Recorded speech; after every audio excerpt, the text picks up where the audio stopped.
Whether you're buying your first home or moving up into a new home, despite today's higher mortgage rates, there are actually many factors that make buying a home today a better idea than it was over the last 2 years.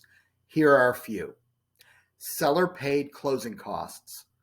This just did not happen last year, or even a few months ago, but we're now seeing seller paid closing costs on many deals, reducing the buyer's out-of-pocket expenses, being able to buy down the interest rate, or even better, both. Seller paid rate buy downs. Using this strategy can be a great way to save money each month. There are many different types of strategies we can use. Permanent buy downs, which give a rate buy down for the life of the loan, and temporary buy downs, which give a larger rate buy down, but only for a temporary period of time. This can have a significant reduction in your interest rate and payments, and it's all paid for by the seller. Seller paid repairs. When you do a home inspection, you're now able to ask for things to be repaired, like replacing a dishwasher, where this wasn't even a remote possibility just a few months ago. Seller paid improvements.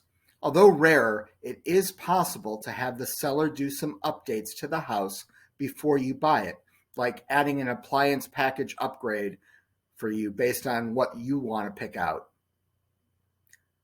Paying less than asking price. Just this summer, it would have been a stretch to offer a seller anything below asking price. And we all know the number of friends and family who paid well over asking price the last 2 years. Today, you can negotiate a much fairer price, often below the asking price. Negotiation terms. Today, asking for the seller to pay rent while they live in the house before you're ready to move in, or to give them some more time to find their next house, is quite common.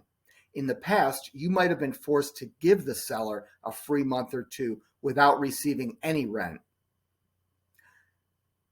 Waiving of inspections.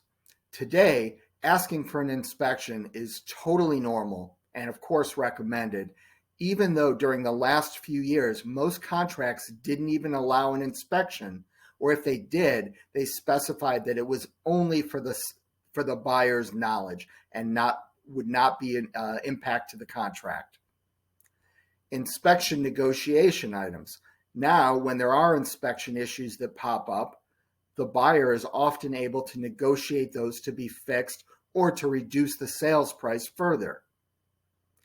Time to think about the deal. It used to be you had to write an offer, and if they didn't accept your offer on the spot or they countered you, they gave you minutes or an hour or a couple hours to respond. Today, you have a little bit of time to think about the deal even before writing the initial offer. Houses aren't flying off the market the way they were. Homes are sitting for weeks, even longer than that in some areas.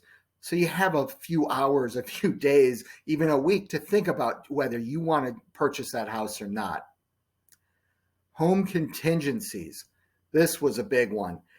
Over the past couple of years, if you had to sell your house in order to qualify to buy the new house, you had no chance of getting that offer accepted. A seller simply wouldn't even look at your offer if it had a home sale contingency. Today, it's understood. That's a normal part of the real estate process.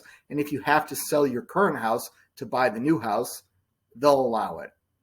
And finally, the last benefit of buying today over the past 2 years is a longer time for closing. It used to be you had to write a contract with the closing date in 14 days, 20 days, 21 days, anything like that, even though the standard for years has always been 30 days.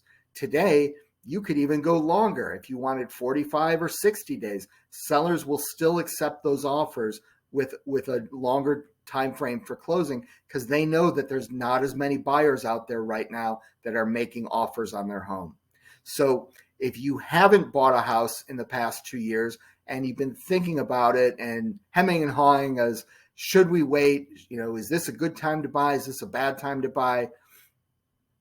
As the rule goes, the best thing about real estate is that long-term, it's the best investment you can make. So you want to at least look at it and consider all of these great benefits of buying today versus your friends and family who bought last year or earlier this year or 2 years ago when COVID first started. So if you have any questions, I'm here to help. Look forward to speaking with you, and have a great day.